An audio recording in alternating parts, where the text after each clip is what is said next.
Hello everyone, welcome to magnet Brains. Myself Prateek Karn. क्या हुआ, लग रहा है ना कि सर ये तो कुछ कुछ सुना सुना सा लग रहा है। जब लाइव क्लासेस में हम बैठते हैं आपके, तो आप ऐसे ही वेलकम करते हैं हमारा कि hello everyone, welcome to magnet brains. लेकिन सर आज का माहौल जो है ना, वो थोड़ा सा अलग तो लग रहा है, कुछ डिफरेंट तो लग रहा है। आज बैकग्राउंड चेंज है, आज आपके पीछे वो बोर्ड नहीं है, आज आपके हाथ में वो स्टाइलस नहीं है, आज आप शायद कुछ डायग्राम नहीं बनाने वाले हैं जिसकी हम तारीफ करें। तो आज ऐसा अलग क्या है? क्या सर आज बैठ के पढ़ाने वाले हैं? थक गए क्या? नहीं, ऐसा कुछ नहीं है, थके तो नहीं है। ठीक है, बात पढ़ाई की करनी है, लेकिन थोड़ी सी और गहराई में करनी है। ठीक है, थोड़ी सी और जांच पड़ताल करनी है। सर एग्जैक्टली किस बारे में आपको बात करनी है? तो अब आप बस मेरे साथ साथ चलिए और सुनते हुए चलिए। देखिए होता क्या है, जब भी कोई टीचर आपको पढ़ाता है किसी भी लेक्चर के बाद, तो हमेशा हम आपसे ये कहते हैं कि बेटा आज जो पढ़ा दिया है उसको तरीके से रिवाइज कर लेना, आज के आज में, अभी के अभी में। ये हमेशा कहा जाता है। ठीक है, तो आप लोग क्या करते हैं कि हाँ सर बिल्कुल बिल्कुल बिल्कुल जैसा आपने कहा सर जी, बिल्कुल वैसा ही काम करेंगे, जय हिंद जय हिंद, मैं समझ गया। ठीक है, लेकिन इसके बाद जो प्रैक्टिकली होता है ना, मैं आपको बता रहा हूं इसके बाद प्रैक्टिकली क्या होता है।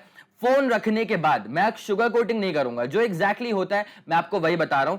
फोन बंद करने के बाद रास्ते अब दो तरह के हो जाते हैं। ठीक है, एक रास्ता जाता है अचीवर्स की तरफ और एक रास्ता जाता है लूजर्स की तरफ, फेलियर्स की तरफ। जी हां, टर्म्स बहुत हार्श हैं। ठीक है, लेकिन यही टर्म्स आपको सुनने को मिलते हैं प्रैक्टिकल लाइफ के अंदर भी कि यार वो बंदा जो है ना, वो तो लूजर्स है, उसने अपनी लाइफ में कुछ खास ऐसा बड़ा काम तो कर नहीं दिया है और ना ही वो अभी कुछ खास कर रहा है। तो इस तरह की बातें जो आपको सुनने को मिलती है ना, वो बिल्कुल भी शुगर कोटिंग के साथ नहीं मिलती है। तो आज हम भी वैसी बात नहीं करने वाले हैं। तो मैंने क्या बताया आपको कि जैसे आपने फोन बंद करा, उसके बाद रास्ते दो तरह के हो गए। एक अचीवर्स वाला हो गया और दूसरा कैसा हो गया, लूजर्स वाला हो गया। ये अचीवर और लूजर वाले रास्ते में दरअसल अंतर क्या आता है? तो इसमें सबसे बड़ा अंतर ये आता है कि जो अचीवर होता है उसको पता है कि इंपॉर्टेंस क्या है किसी भी लेक्चर के रिवीजन की। ठीक है, एक चीज को काम करने के बाद, एक चीज को पढ़ने के बाद उसको वापस से पढ़ना कितना ज्यादा इंपॉर्टेंट है, इस बात की इंपॉर्टेंस किसको पता होती है? अचीवर को। वहीं जो हमारा दूसरा वाला भाई होता है, जो लूजर टाइप का है, उसका केस क्या होता है? उसको लगता है कि यार आज पढ़ लिया और मेरे ख्याल से मुझे पूरा समझ में आ गया है, इससे ज्यादा मुझे करने की जरूरत नहीं है। जब एग्जाम टाइम आएगा तो मैं एकदम दबा के पढ़ लूंगा, सब तरीके से कर दूंगा, ऐसे नंबर ले आऊंगा, वैसे नंबर ले आऊंगा, 10 तरह की चीजें वो कहता है, लेकिन काम वो बिल्कुल नहीं करता है। ठीक है, तो यहां पे सबसे बड़ा डिफरेंस यहीं पे आ गया है कि आपकी स्ट्रैटेजी क्या होती है, आप काम को कितना टाल रहे हैं। ठीक है, जो इंसान रिवीजन को इंपॉर्टेंस नहीं देता है वो तो गेम से आउट हो गया अभी। ठीक है, अब हम बात करने वाले हैं उसके बारे में जिसको एटलीस्ट इस बात की अवेयरनेस है, इस बात का उसको कॉन्शियसनेस है कि हाँ करेक्ट बात है, रिवीजन की इंपॉर्टेंस बहुत ज्यादा है, भाई साहब काम करना पड़ेगा इस पर। ठीक है, अब यहां से निकलते हैं दो तरह के लोग। ठीक है, एक कैटेगरी उन लोगों की होती है जो ना बिल्कुल भी प्लानिंग नहीं करते, उनको पता है कि काम करना बहुत जरूरी है, लेकिन वो इस बात की प्लानिंग नहीं करते हैं कि काम को हम कैसे करेंगे। एक बहुत शानदार कोट है, मैं आपको बताता हूं, नोबडी प्लान्स टू फेल। कोई भी प्लान कभी नहीं करता है फेल होने के लिए, but most of us fails to plan. हम प्लानिंग करने में ही फेल हो जाते हैं, हम प्लान करते ही नहीं है। और जब आप कभी भी किसी चीज को प्लानिंग के साथ नहीं करेंगे ना, तो वहां पे होता यह है कि अल्टीमेट आउटकम जो है वो आपके एक्सपेक्टेशन से बहुत ज्यादा नीचे रह जाता है। ठीक है, एग्जांपल समझना, जैसे मान लो किसी इंसान ने सोचा कि यार अब तो ये काम करना है और जबरदस्त जबरदस्त तरह से पूरी एनर्जी के साथ काम करना है, लेकिन क्या करा, उसने प्लानिंग बिल्कुल नहीं करी। ये बिल्कुल वैसा बंदा है, जैसे मान लो अगर पबजी में किसी को उतार दिया पोचंकी के बीच में और उसके पास कोई हथियार नहीं है, अब भाई साहब हर तरफ से गोलाबारी हो रही है, बिल्कुल भयंकर तरह से अब उसकी बैंड बजने वाली है, लेकिन उसके पास हथियार नहीं है, तो क्या होगा उसका? समझ गए इस बात को? वैसा ही होता है उस स्टूडेंट के साथ जो बिना प्लानिंग के, बिना किसी प्लानिंग के कूद जाता है कि बस भैया आज से तो शुरुआत कर देंगे। जैसे वो किताब खोलता है ना, समझ जाओ क्या होने वाला है। जैसे उसने किताब खोला, उसको लग रहा है कि यार ये सिलेबस कैसे खत्म होगा, ये चैप्टर कितना समय लेने वाला है, ये तो मुझे पता ही नहीं है, अब मैं क्या करूंगा। बस वहां से उसका मोरल डाउन हो जाता है और फिर वो बाहर जाके बोलता है कि भाई ये सब्जेक्ट ना, ये मेरे से होने वाला है नहीं, क्योंकि ये सब्जेक्ट में लॉजिक नहीं है। सच में, सीरियसली लॉजिक नहीं है सब्जेक्ट में। आपने करा क्या, जरा वो देखो ना। आप किसी काम को करने के लिए गए बिना किसी प्लानिंग के, तो ऑब्वियसली आपका यही हाल होना था। ठीक है, तो जहां पे जिस बच्चे ने प्लानिंग नहीं करी, अब वो भी गेम से आउट होने वाला है। अब जरा बात की जाए उन लोगों की जो प्लानिंग के साथ उतरते हैं। आप में से कई लोग ये सोच रहे होंगे कि सर हम तो लेकिन प्लानिंग के साथ उतरते हैं, उसके बाद भी हमारा काम खराब हो जाता है, तो इसके पीछे आप क्या रीजन देंगे सर? अब मेरी बात सुनिए, जो लोग प्लानिंग करके उतरते हैं काम करने के लिए, उनका जब काम खराब होता है ना, तो उनका काम खराब किया है प्रोक्रेस्टिनेशन ने। किसने काम खराब किया है सर? प्रोक्रेस्टिनेशन ने। अब आप ये कहेंगे सर ये जो इतना लंबा सा आपने नाम दे दिया है प्रोक्रेस्टिनेशन, इसका मतलब क्या होता है? ये तो टर्म हमने कभी सुना ही नहीं है। और सर अगर हमने ये टर्म कभी सुना नहीं है तो हमने फिर तो ऐसा कभी करा भी नहीं होगा, मतलब हम तो प्रोक्रेस्टिनेट करते ही नहीं होंगे। जी नहीं बेटा, ऐसा नहीं होता है। प्रोक्रेस्टिनेशन हर इंसान करता है, अपने अपने हद तक करता है। जो इंसान ज्यादा प्रोक्रेस्टिनेट करता है, एक बात श्योर है, अगर किसी ने ज्यादा प्रोक्रेस्टिनेशन किया है ना, तो उसके गोल्स के बीच में और उसके प्रेजेंट स्टेट के बीच में बहुत ज्यादा गैप आ जाता है। इसका मतलब यह होता है कि प्रोक्रेस्टिनेशन एक ऐसी चीज है जो कि आपको गोल्स से बहुत ज्यादा पीछे कर देती है।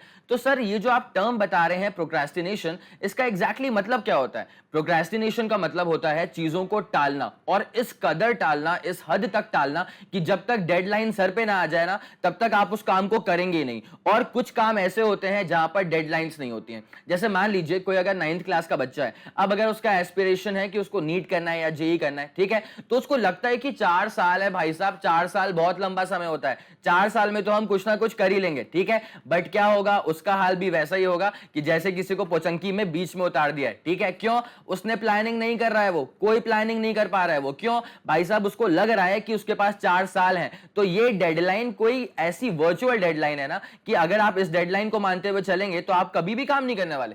आपको आया समझ? तो मैं क्या आपसे बात कर रहा हूं कि यहां पे प्रोक्रेस्टिनेशन का मतलब क्या होता है? चीजों को टालना, और बहुत ज्यादा हद तक टालना।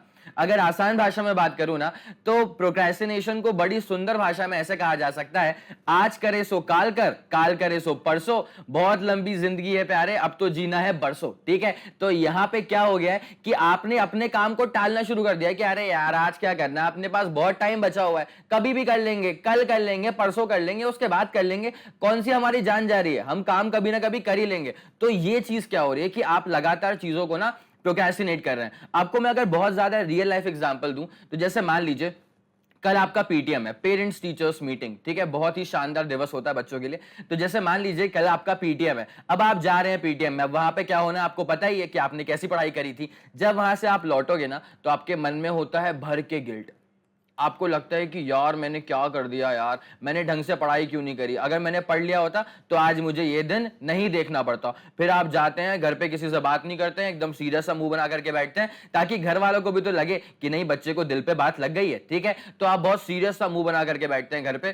फिर आप रात को गए अपने रूम में और लगे सोचने कि यार अब तो देख तू भाई, ऐसा पढ़ूंगा ना मैं सुबह उठ करके कि पूरा गेम पलट दूंगा, ऐसा पढ़ूंगा कि मतलब ऐसा कोई सोच ही नहीं पाएगा कि भाई इसने 3 महीने में कहां से कहां पहुंच गया, तो पूरा गेम मैं पलट के रख दूंगा। और जब सुबह होती है तो आप अपने आप को बिस्तर से नहीं पलट पाते, आप पलट के उतर नहीं पाते बिस्तर से, और फिर आप सोच रहे थे कल रात को कि मैं तो पूरा गेम पलटने वाला हूं। तो यहां पे एग्जैक्टली हुआ क्या है?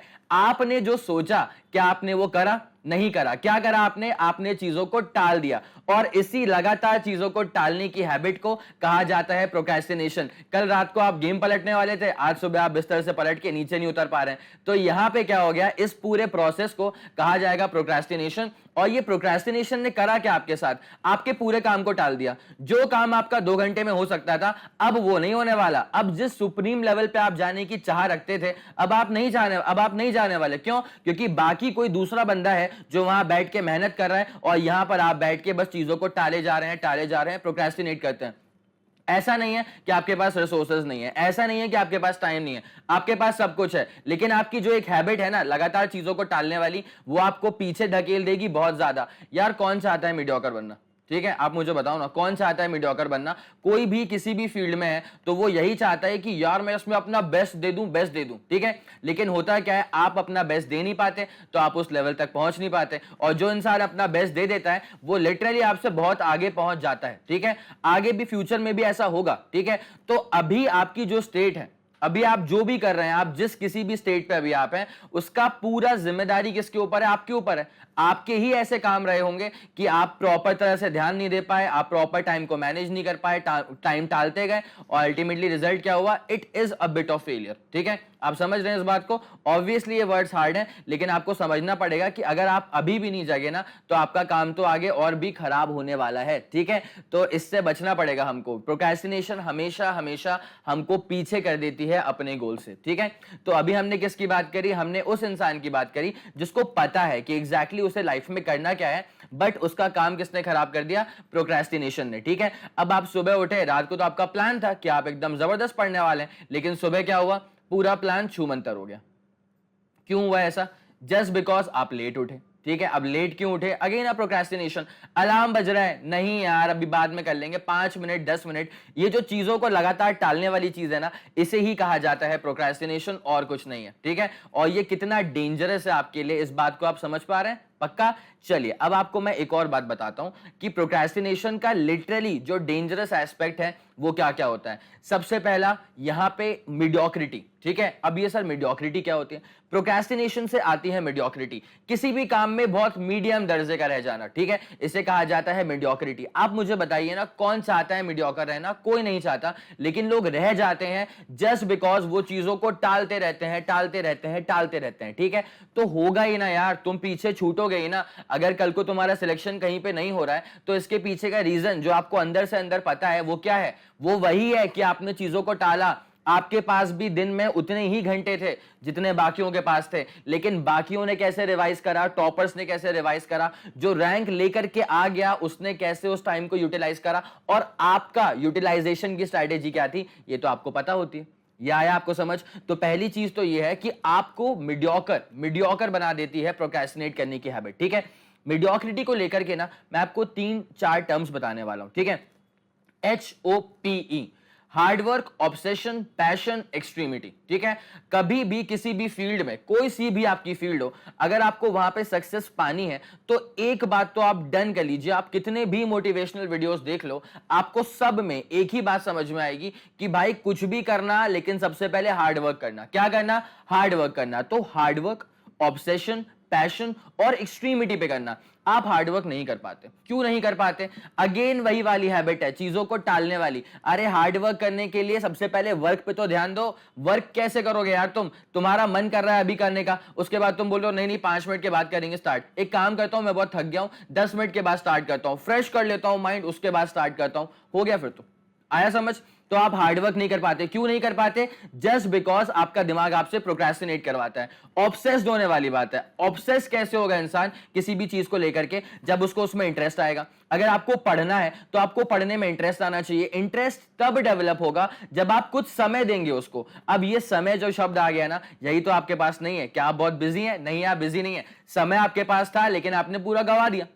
आया समझ? तो ना आप हार्डवर्क कर पाए, ना आप ऑब्सेस्ड हो पाए। समझ पा रहे हैं आप? उसके बाद पैशन कहां से लाओगे यार? पैशन के लिए एनर्जी चाहिए। एनर्जी आपके पास है नहीं, क्योंकि आप 10 तरह के तो काम करते रहते हैं, ठीक है? यहां चले गए, वहां चले गए, यार ये सब क्या है? आपको ना बोलना सीखना पड़ेगा कुछ चीजों को, ठीक है? तब जाकर के आपके पास टाइम बचेगा, फिर आप उस टाइम को यूटिलाइज करेंगे प्रोक्रेस्टिनेट ना करके, ठीक है? और एक्सट्रीमिटी पे जाने वाली बात अगेन वहीं पे है। किसी भी काम में अगर आपको एक्सट्रीम लेवल तक जाना है तो इट रिक्वायर्स टाइम। टाइम कैसे बचेगा आपके पास? जब आप प्रोक्रेस्टिनेट नहीं करेंगे। तो प्रोक्रेस्टिनेशन का मतलब सिंपल सा होता है, किसी भी चीज को टालना, बार बार टालना, लगातार टालना, इसे कहा जाता है प्रोक्रेस्टिनेशन। एक और बहुत शानदार कोट है कि if you want to achieve something in life you never had, if you want to achieve something in life you never had, then you got to do something you never did. अगर आप अपनी life में कुछ ऐसा achieve करना चाहते हैं जो आपके पास अब तक नहीं था, तो आपको कुछ ऐसा करना पड़ेगा जो आपने आज तक कभी करा भी नहीं है। भाई इन सब चीजों के लिए चाहिए होता है टाइम। टाइम कैसे मिलेगा? टाइम कैसे बचेगा? मेन सवाल तो ये है। टाइम तो आपके पास है, लेकिन टाइम बचेगा कैसे? जब आप प्रोक्रेस्टिनेट नहीं करेंगे। क्या आप इस बात को समझ गए? ठीक है। अब आपको लग रहा होगा कि हाँ सर, आपने जो जो बातें बताई ना, बिल्कुल ऐसा होता है हमारे साथ, लेकिन सर क्या करें, ये तो हमारे दिमाग का खेल है। जब हम पढ़ने के लिए बैठते हैं ना, हमारा दिमाग मानता ही नहीं है, हमारा दिमाग हमको यहां वहां ले जाता है, ठीक है। अब सर इससे कैसे बचा जाए? तो इसमें गलती हमारी नहीं है सर, ये गलती हमारे दिमाग की है। हमारा दिमाग हमको यहां वहां क्यों लेके चले जाता है? एक बात सुनो, यही आपका दिमाग है जो आपको एग्जाम टाइम से एक रात पहले इतना आउटपुट देता है, ठीक है। आप खुद के बारे में जरा इमेजिन करो, जब नेक्स्ट डे एग्जाम होता है तो उसके रात को आप क्या जबरदस्त तरह से पढ़ाई कर रहे होते हैं कि नहीं कर रहे होते हैं। तो यहां पे क्या होता है कि आपका दिमाग ने आपका साथ देना छोड़ दिया? नहीं, आपका दिमाग अल्टीमेट लेवल पे काम कर रहा है, but the thing is that कि आप उससे आउटपुट नहीं निकाल पाते हैं बाकी डेज में। क्यों? क्योंकि अभी आपके ऊपर एक डेडलाइन का प्रेशर है। जब आपके ऊपर डेडलाइन का प्रेशर आता है तो आपको समझ में आ जाता है कि नहीं यार, अभी तो इस काम को करना ही पड़ेगा। और जब आपको दिमाग में ये बात सेट हो जाती है कि इस काम को करना ही पड़ेगा, तो आप लग जाते हैं उसके पीछे। बाकी डिस्ट्रैक्शंस के बारे में आप लिटरली नहीं सोचते हैं, ठीक है। तो प्रोक्रेस्टिनेशन वाला वर्ड आपके दिमाग में आता ही नहीं है, आपकी हरकतें वहां से मैच करती ही नहीं है, ठीक है। लेकिन होता क्या है, नॉर्मल डेज में आप लगातार करेंगे प्रोक्रेस्टिनेट, हर काम में आप करेंगे प्रोक्रेस्टिनेट, ठीक है। तो ये कोई बीमारी जो है ना, ये जो प्रोक्रेस्टिनेशन है, ये एक ऐसी बीमारी है जो डॉक्टर ठीक नहीं करेगा, ये आपको ठीक करना पड़ेगा खुद से। पहले आपको समझना पड़ेगा कि procrastination is literally a major issue in your life, ठीक है। प्रोक्रेस्टिनेशन है जो आपके और आपके गोल्स के बीच में खड़ा हुआ है, ठीक है। इसको आपको पार करना पड़ेगा। अब प्रोक्रेस्टिनेशन को एलिमिनेट करने के लिए, प्रोक्रेस्टिनेशन से बचने के लिए आपको जरा समझना पड़ेगा कि प्रोक्रेस्टिनेशन दिमाग में आता कैसे, ठीक है। प्रोक्रेस्टिनेशन के पूरे गेम को समझने के लिए आपको यह समझना पड़ेगा कि आपके दिमाग के अंदर दरअसल इस पूरे प्रोक्रेस्टिनेशन गेम में 3 कैरेक्टर्स काम कर रहे हैं, ठीक है। सर ये 3 कैरेक्टर्स कौन से हैं, मैं आपको बताता हूं एग्जांपल से। जैसे मान लीजिए फॉर एग्जांपल आपका कोई बहुत ही इंपॉर्टेंट टास्क है, एज अ स्टूडेंट अगर हम मान ले तो हमारा कोई बहुत ही इंपॉर्टेंट एग्जाम होने वाला है जो कि 1 महीने के बाद है। कितने टाइम के बाद है? 1 महीने के बाद है, मतलब 30 डेज हमारे पास रफली हैं, ठीक है। अब आप करते हैं प्लानिंग, आपके दिमाग में आपका जाग जाता है दिमाग का एक साइड, और वो कहता है कि भैया काम आ गया है, ठीक है। और ये दिमाग का ऐसा कैरेक्टर है ना जिसको हमने नाम दिया सखाराम, ठीक है। ये बिल्कुल आपका अच्छा दोस्त है, ये बिल्कुल आपका सच्चा दोस्त है सखाराम, ठीक है। ये क्या कहता है आपसे कि सुनो भाई, काम आ गया हमारे पास, 30 दिन का समय है, 10 चैप्टर हैं, एक काम करते हैं 3 दिन देते हैं एक एक चैप्टर को, और उसके बाद तो जो बल्ले बल्ले होगी एग्जाम में उसकी बात ही अलग होगी, ठीक है। But the thing is that कि ये तो आपका सखाराम था, लेकिन सिर्फ सखाराम दिमाग में नहीं रहता है, दिमाग में एक और कैरेक्टर रहता है, इसका नाम होता है बावरा, ठीक है। इसका नाम क्या होता है? बावरा।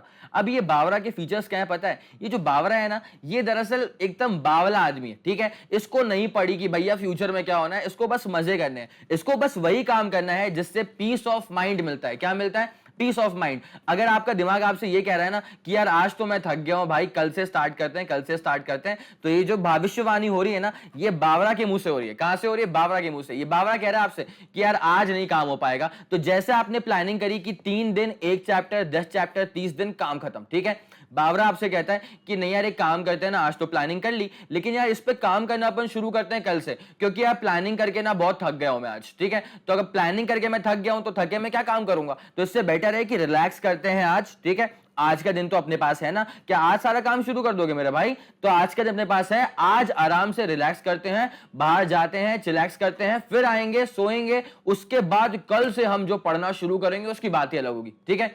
अब आप कहते हो, उस समय तो कहते हो कि नहीं यार सुनो बावरा भाई, तुम जरा बैठ जाओ, ठीक है, काम करना बहुत इंपॉर्टेंट है। तो मैं तो एक काम करूंगा, अभी जाऊंगा प्रॉपर, पहले नहा धो करके एकदम तरीके से रिलैक्स करके उसके बाद फिर पढ़ना शुरू करूंगा। गए आप, वहां से आए, उसके बाद क्या हुआ, फिर आपने करा प्रोक्रेस्टिनेट हल्का सा कि यार एक काम करता हूं ना, लिटरली कल से ही करता हूं, ठीक है, कल मंडे है, कल से शुरू करूंगा काम अपना, तो बेहतरीन तरह से काम हो जाएगा। आपका वो जो बावरा वाला साइड है वो बोलता है कि हाँ भैया बिल्कुल सही कह रहे हैं आप गए सोने के लिए, कायदे से अगर आपको ऐसा करना ही था तो 6 घंटे प्रॉपर सो जाते ना, ठीक है। उसके बाद सुबह उठते फिर पढ़ना शुरू कर देते, लेकिन होता है क्या, आप सोने के लिए गए, ठीक है। तो अब वो आता है बावरा, वो बोलता है अरे सुनते हो, तो तुम बोलते हो क्या हो गया भाई, तो आप बोलता है अरे सुन तो लो, तो बावरा बोलता है अरे सुन तो लो, तो तुम कहते हो भैया मेरा दिमाग मत खराब करो, तो वो बोलता है अरे सुनो मैं ये बोल रहा हूँ कि एक बहुत शानदार मूवी आई हुई है, तो क्यों ना एक काम करा जाए, 3 टिकट्स बुक कर लें। अब तो क्या है कि पढ़ना 1 महीने बहुत जबरदस्त तरह से, तो जो मजे करने हैं कल में कर लेते हैं, उसके बाद टाइम नहीं मिलेगा, तो 3 टिकट्स बुक कर लो, तुम्हारी, मेरी और उनकी, ठीक है। अब वो कह अब आप कहते हो कि यार ये टिकट्स बुक करने वाला सीन मेरे को समझ में नहीं आ रहा है, लेकिन आपका जो बावरा वाला साइड है वो आपको कन्विंस करता है कि भाई एक बार कर ले प्रोक्रेस्टिनेट, कोई दिक्कत नहीं है, कल से पढ़ लेना, तो अब आप कर लेते हो बुक टिकट। उसके बाद क्या हुआ, ये जैसे आपने करा आपका टाइम खराब हो गया कल का, कल भी आप नहीं पढ़ने वाले, लिख के ले लो, ठीक है। उसके बाद दिमाग क्या बोलता है आपसे कि यार एक काम करते हैं ना भाई, जब मूवी देखने जाना ही है तो क्यों ना उसका ट्रेलर भी देख लिया जाए, जो कल हम मूवी देखने वाले हैं उसको एक बार हल्का स्निपेट्स में आज भी देख ही लेते हैं, ताकि कल भी टाइम वेस्ट हो और आज भी टाइम वेस्ट हो। तो आपके दिमाग की आप सुनते हो, वो भी आप किस साइड की सुनते हो, बावरे वाले साइड की सुनते हो। तो आपको समझना होता है कि सखाराम जो है ना, जो आपसे काम अभी करवा रहा है, जो आपके दिमाग के अंदर का रैशनल डिसीजन मेकर है, जो आपसे अभी काम करवाएगा, आपको उसकी बात सुननी चाहिए, ठीक है। आपके दिमाग में है ये बावरा यार, ये आपसे काम करवाएगा उल्टे सीधे, लेकिन आपको उसे कितनी फुटेज देनी है ये आपको पता होना चाहिए ना। उसके बाद आता है आपका एग्जाम डे, ठीक है, जिससे एक रात पहले जब बहुत ज्यादा पैनिक होता है ना, तो पैनिक के टाइम पे आपके दिमाग के अंदर का तीसरा कैरेक्टर जो होता है गॉडफादर, वो जग जाते हैं, ठीक है। अब गॉडफादर जो है ना, ये आते ही है पैनिक अलार्म बजने पे, ठीक है, कि जब लगता है कि भैया अब तो काम खराब होने वाला है, अब तो आ गया है काम करने का दिन, और अब ये बावरे की बात सुनते सुनते हमारा भाई काम खराब करने वाला है, तब आ जाते हैं गॉडफादर, जो एकदम पूरा बैठ करके तरीके से काम करवाते हैं, ठीक है। तो जब आप बहुत शानदार तरह से प्रेशर के अंदर काम कर रहे हैं ना, तो दरअसल आप अपने गॉडफादर कैरेक्टर के प्रेशर के अंदर काम कर रहे हैं, ठीक है। तो आपको ये पूरी कहानी समझ में आ रही है। आपके दिमाग के अंदर सखाराम भी है, जो आपसे काम करवाना चाहता है, काम करवाएगा भी, प्लानिंग भी करवाता है। आपके दिमाग के अंदर बावरा भी है, जो आपसे प्रोक्रेस्टिनेट भी करवाता है, लेकिन आपको उसकी नहीं सुननी है प्लीज, ठीक है। और उसके बाद पैनिक मॉन्स्टर है यार, रैशनल डिसीजन मेकर की सुनो, पैनिक मॉन्स्टर की मत सुनो। वो तो वहां पे तब आएंगे वो जब लास्ट डे होगा, जब लास्ट डे होगा काम का। तो क्या आपको काम को लिटरली वहां तक टालना है? आया आपको समझ?